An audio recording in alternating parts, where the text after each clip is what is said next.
This is a Trident Disabilities audio archive recording, Love and Longing in the Seaweed album, by Sasha Archibald, published March 9, 2022, read by a Trident Disabilities volunteer.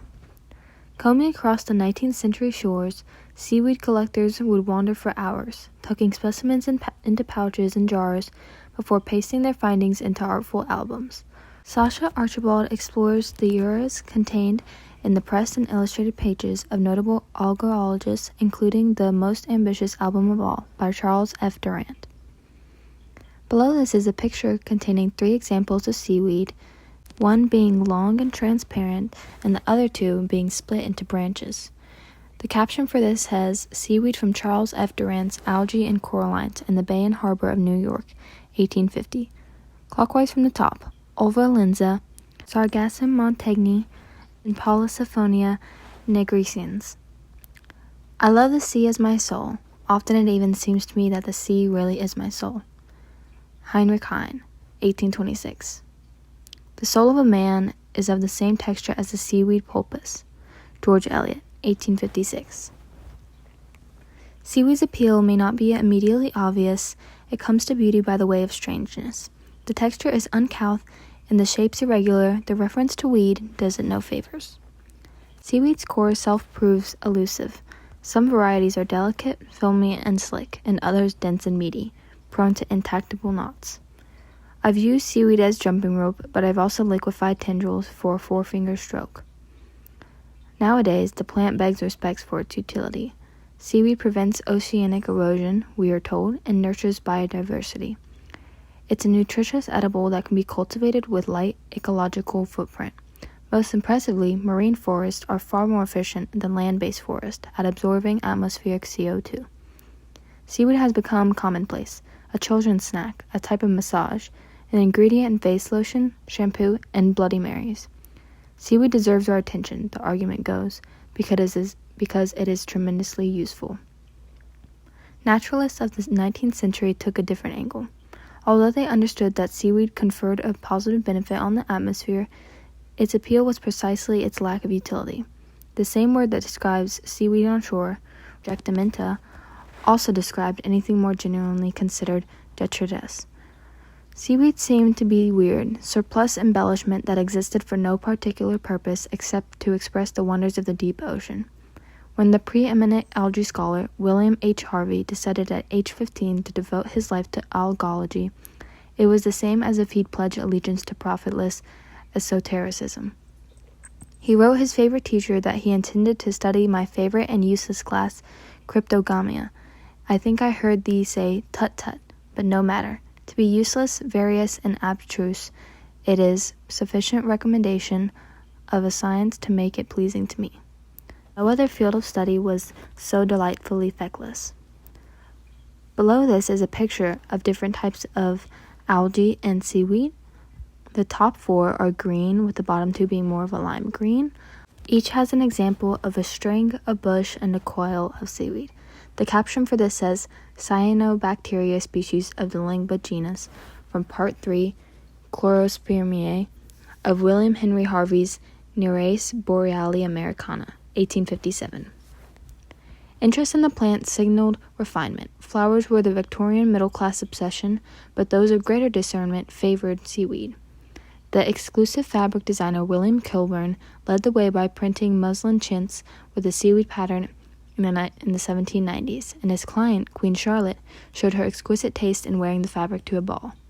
18th and 19th century seaweed enthusiasts were a motley bunch, but their cultural tastes were consistently out of the ordinary. Harvey, for instance, was very fond of his pet ostrich. Other seaweed fans obsessed over butterfly genitalia, paper adverts, beetles, and ballooning. Such men took pride in nonconformity. The author of the first American book on seaweed, Charles F. Durant, fit this type exactly. Brilliant and cavalier, an intellectually restless iconoclast. Durant and his ilk embraced seaweed as the niche preference, obscure art film to the Cineplex blockbuster. Below this is a pattern of seaweed and coral, with plenty of different colors and variety, some including flowers and branches as well. The caption for this says, "Seaweed and Coral Textile Design" by William Kilburn from 1790. The most avid fans became collectors. A serious seaweed habit required canvassing miles of shoreline, tracking the ground for hours at a time, stooping occasionally to clip a specimen and tug it inside a leather pouch or a glass jar. Collectors tended to work in damp solitude. The best time to go out, advised 19th century how-to guides, was after a storm. Wind and waves churned the compost on the ocean floor, uprooting deep-water plants and spitting them onto sandbanks a dozen miles away.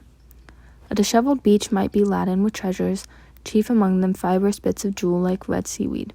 Seaweed was then organized by color. The three types correlated to hue. There was the grass green chlorospermae, the olivaceous melanospermae, and the red rhodospermae.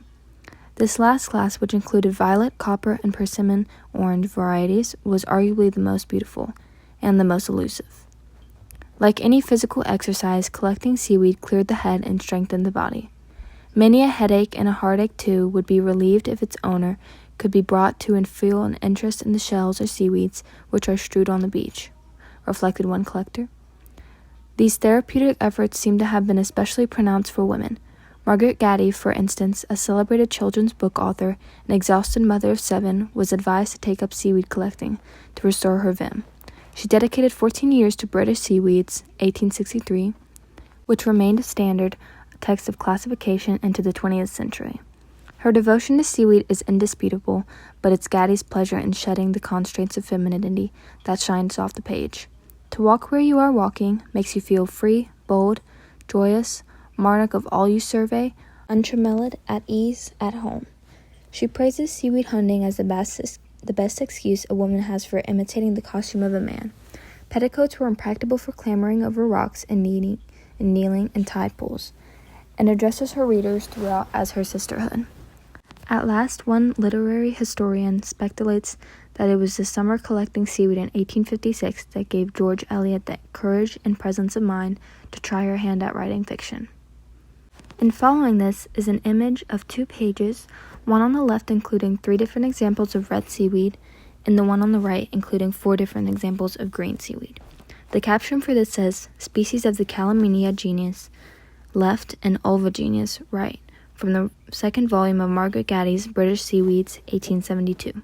Seaweed collectors worked to many different ends. Specimens were used as the subject of ink drawings, watercolor paintings, and a variety of early photography techniques. Anna Atkins produced cyanotypes, in which the seaweed appears as a white silhouette against a page of cornflower blue, and the botanical instructor Alois Auer pioneered a method of nature prints that worked exceptionally well with seaweed. The specimen was pressed between soft lead and steel to create an impression carefully filled with colored ink. For many collectors, however, representations did not suffice. They sought to preserve the tactility of the original, so that rather than paint or draw or photograph their seaweed, they kept it as it was, pressing it between pages of paper to be later bound into a book, a seaweed album. Below this is 6 pages of different types of seaweed pressed into books, with the caption reading, "Cyanotypes from Anna Atkins, Photographs of British Algae, 1843. Clockwise from top left, Laminara bulbosa, Nidophyllum bonamacinae, Mariotrichia claviformis, Laminaria fascia, Rhodominia bifida, and Rhodomela lysopodias. Seaweed destined for an album was typically washed with sand, floated in water to resurrect its buoyancy, and then captured by a thick piece of paper skimmed underneath. While still moist, the seaweed fronds could be adjusted gingerly with a camel hair brush or porcupine quill. An especially fastidious collector might coax various specimens into tablets, wreaths or bouquets or monograms that were called marine paintings. All wet seaweed has some amount of mucilage, and so that many varieties stuck to paper with no aid at all. Others needed a bit of glue, typically made of fish gelatin. A seaweed that refused to lie flat was fastened down with fiddly paper tabs. Making a seaweed album was a fairly common Victorian pastime. The same sort of person who collected shells or ferns or outfitted a home aquarium might purchase a kit of reprinted paper that would help her assemble a seaweed book. Queen Victoria is said to have made a seaweed album as a young girl, presenting it as a gift to the Queen of Portugal. Albums were exchanged between tweens, gifted to grandchildren, or donated, like a quilt or pie, to a charity auction. One collector sold albums to buy blankets for the poor in her parish, and another to raise money for wounded soldiers. The more intellectually inclined hobbyists adapted the conventions of the Seaweed album to scholarly purposes. They often attempted a comprehensive collection of a distinct geographical area, for instance, and rather than pasting in seaweed willy-nilly, they arranged their specimens systematically. They noted where and when each vegetable scrap was found, provided labels that followed scientific nomenclature, and included ponderous instructions that make reference to seaweed scholarship. These hobbyists were in the habit of sending long, detailed queries to Dr. Harvey at Trinity Dublin College with samples of their most unusual finds. The gatekeepers of academic botany were usually apprehensive about feminine incursions, but Harvey was warm and welcoming. Below this is an example of 3 different paintings and pages from Eliza A. Jordan's 1848 Seaweed album. The middle image arranges algae specimens into a landscape scene, while the other 2 have different patterns. 19th century seaweed albums have a baked-in melancholy. Despite the best intentions, they do not flatter seaweed. The samples are brittle where the plant was pliant, opaque when once translucent, flaccid where previously ballooned. The displacement from sea to paper steals a measure of the plant's integrity, and time leaches away the rest. In every respect, the wonders of seaweed have fled the book, and yet these albums still speak. Not of seaweed exactly, but of the collector's care and devotion. There is a particular kind of eros that thrums between the receptive human and the natural world. The contours and depths of this eros is the true subject of a seaweed album. The best example of seaweed love is the most ambitious album of all, Durant's opulent algology, Algae and Corallines of the Bay and Harbor of New York. Published in 1850, it appears to be much more than a Victorian craft set piece.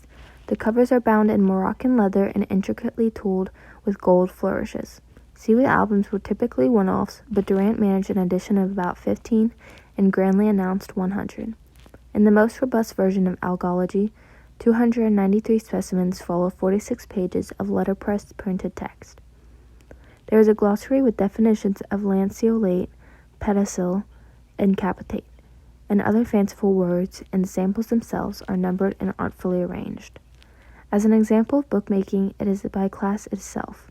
Noted the Staten Island Association of Arts and Sciences, the book sold for $100, about half the price of the cost of a new piano. Below this is 2 pages of examples from Charles F. Durant's Algae and Corallines of the Bay and Harbor of New York, 1850. On the left, clockwise from the top right, is Ectocarpus littoralis, Delaceria americana, and Laumedia gelatinosa. Right, clockwise from the top, is Rhodomela subfusa, Enteromorpha intestinalis, Ectocarpus distortus, and Calaminium pinnata. Below this is 2 more pages of seaweed from Charles F. Durant's Algae and Corallines of the Bay and Harbor of New York, 1850, with the left page clockwise from the top, including Calathominium, Spongiosum, and 2 specimens of Ulva latisma. On the right, clockwise from the top right, is Polysiphonia nigrescens, Calathomonium chrysanthemum, Cladophora refracta, and Polyphoria vulgaris. Unlike the typical seaweed collector, Durant was not a British woman but an American man, an inventor and scientist. Born in 1805, he seemed to assume, like many educated men of his era, that no aspect of the mechanical, physical, or natural world was beyond his ken. His biography is a litany of claims to fame, with a hot air balloon ascent from Battery Park, New York in 1830. He made his name as the first American aeronaut, staying aloft for 2 hours in a balloon he'd sewn himself. His second ascent in 1833 was attended by President Andrew Jackson and thousands of others, during which Durant dropped leaflets featuring his own ecstatic poetry. These poems about the virtues of ballooning seem to have been the world's first instance of aerial propaganda. He was the first U.S. manufacturer of silkworm gut, a filament used for fishing line, and his raw silken cocoons took high awards. He turned his attention then to mesmerism, a faddish belief in clairvoyant hypnosis that was sweeping the nation. After infiltrating mesmeric circles and pretending to find the practice credible, he wrote one of his first anti-mesmeric creeds to be published in America, in which he debunked the supposed science with great relish. After that book, Durant became interested in hydraulics. He maintained a year of technical correspondence with Ellis S. Chesbrough, chief engineer of Boston's waterworks and soon-to-be engineer of Chicago's sewage system. Their letters were published by Hydraulics on the Physical Laws That Govern Running Water in 1849. Durant's turn towards seaweed seemed at first counterintuitive. What internal logic connects hydraulics, ballooning, silkworms, and poetry with aquatic plants? I can only guess. Perhaps the difficulty of writing wind and channeling water prepared Durant to appreciate the grace of a plant that is rooted and yet in constant motion, a life form intensely subject to the vagaries of its environment and yet also freestanding marvel. Undoubtedly, Durant fell in love with seaweed. As evidence, there is the tender labeling, the rhapsodizing about the shoreline, the curlicue flourishes, the sumptuous crimson cover, the dreamy air of contentment that pervades the book's introduction. And below this is an image of two different pages from Seaweed from Charles F. Durant's Algae and Corallines of the Bay and Harbor of New York, 1850. On the left page is Dacia elegans, and on the right page, clockwise from the top right, is Polysiphonia nigrescens, Ceraminium diaphanum, Bryopsis plumosa, and Laminaria saccharina. The key to Durant's heart was the vastness of his subject. I imagine he began collecting with the assumption that he would learn and conquer and publish, as he had before. Instead, he was admonished by seaweed. His research served only to remind him again and again how partial his knowledge. Algology is a concession and a surrender too. Durant seems to bow his head before the unfathomable abyss of his topic, which provides too wide, too deep, too vast for perfect exploration. Seaweed chastened his ego, and abasement made space for love. Perhaps the most overt signal of Durant's affliction was his heretical suggestion that seaweed is an animal rather than a plant. It implies that the taxonomist Carl Linnaeus, responsible for the categorizing, was wrong, dryly noting that Linnaeus resided at a very inconvenient distance from salt water. Durant, on the other hand, who has now spent 2,000 hours in the company of seaweed, can attest that seaweed appears to have locomotion, a core characteristic of animals as Linnaeus defined them. Even more damning, however, is Durant's opinion that seaweed feels pain. Durant describes how this discovery dawned on him, noticing that his fresh specimens tended to flatten and then crumple up and then flatten again, in a cyclic pattern that ended with stillness. He recoiled, realizing with horror that these pulsating movements are in fact the agonies of death. Durant's distress in this passage is palpable. He has unwittingly killed the object of his affection. The phonetic echo between algology and apology suddenly seems of great consequence. Below this is a picture with seaweed circling a figure claimed to be Poseidon, and it says, "Don't touch the plants. Look through the lens."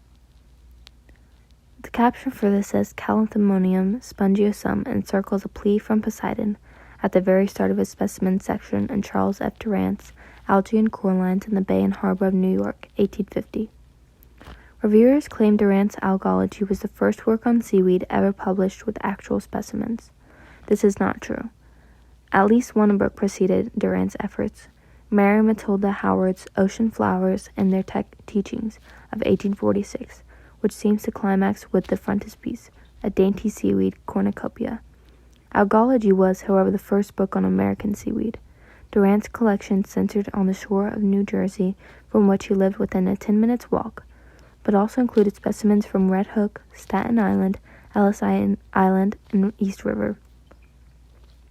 The landscape of the New York harbor was far less populous in 1850, and Algology mentions landmarks that have long since disappeared.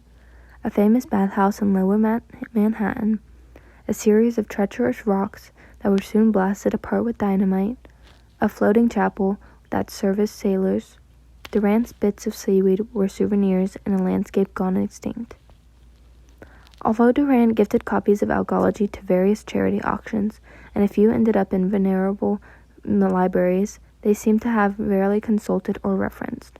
When a curator of botany in the Central Museum of the Brooklyn Institute, now the Brooklyn Museum, found the book in the early 20th century, he described it as unrecorded and forgotten. Later generations of seaweed scholars failed to note that Durant's Algology contained several types, a designation for the first specimen of a plant found and labeled, and Durant was not given proper credit for his scholarship.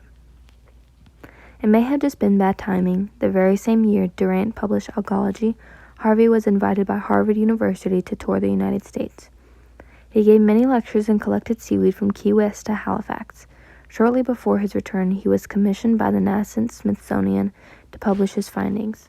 The resultant 3-volume tome, Nereis Boreali Americana, or Contributions to a History of the Marine Algae of North America, became the definitive study of American seaweed. Unlike Durant's Valentine, it had no specimens, and certainly no indication that a lovesick author had wrestled with morale and ethical questions about collecting the natural world. Algology was considered to the nethermost regions of seaweed scholarship. In the end, it was nothing more or less than a quaint old book of seaweeds.